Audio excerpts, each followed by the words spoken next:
kind of to kind of like go into what you guys do every day, I'm assuming.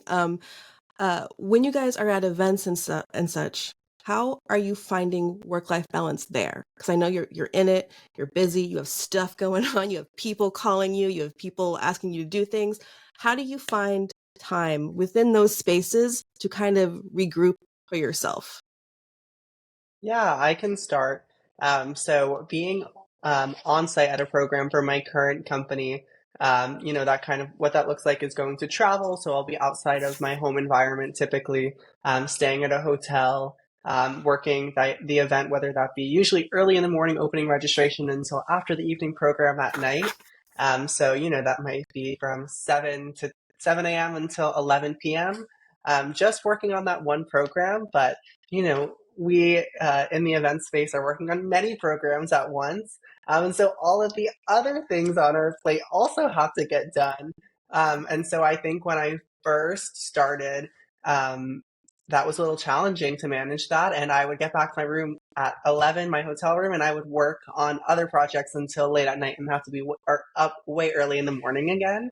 And it was definitely a task to manage that and really working on setting boundaries and letting my stakeholders know, hey, I'm going to be on site from this date to this date. There might be a delay in response, and things such as that. But it can be quite challenging because that little time at night would be my only, personal time. But it then got taken up by all of the other work projects that I have.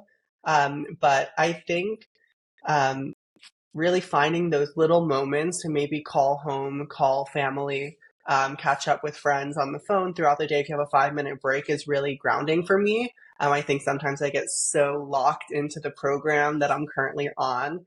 Everything else seems like a million miles away. So I get that balance by really reconnecting with those that I'm close to. It doesn't take too long, but it really does help me feel well rounded.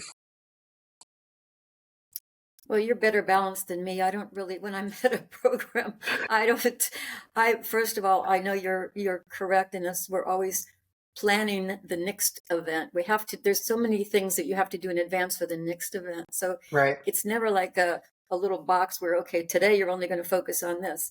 But I find that during those program times, especially a conference, we really have to work many extra hours Yes. to get everything done. We have to get up earlier. We're not going to do our regular routine. We're not going to get our regular breaks for lunch. We're not going to have time we don't have time to chit chat with our friends or family or whatever.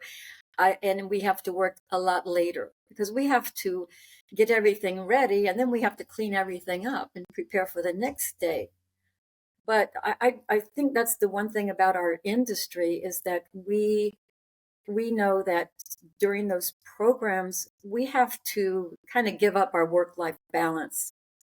But then afterward, then we can reward ourselves. I mean, like when I stay, let's say at a conference, I might stay over the weekend at a hotel and I'll spend a few hours at the spa or go out to restaurants or um, visit and just play and refresh and reboot.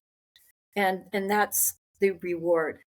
And also, I think a lot of times during the setup days, I like to try and go get a nice lunch with somebody. I like to go with the vendors and my colleagues, and we like to just kind of reboot that way. So what I'm hearing is, Valerie, you do it after. Spencer, you do it during. I think, well, Is that what I I'm think it's hearing? a little bit of both. So definitely Okay. afterwards, I make sure to rest and regroup myself. But I think during the event, even 5 minutes here and there, nothing crazy. But 5 minutes at the end of the day, just to speak to my family for me is what kind of keeps that balance in place. But again, that does not make up for maybe the 16-hour day. So then we take the real break afterwards and just like Valerie was saying, do something if I'm traveling. It's really nice and take advantage of that opportunity to do something that I can't do at home or see someone who doesn't live near me. And I think that's one of the benefits of the job.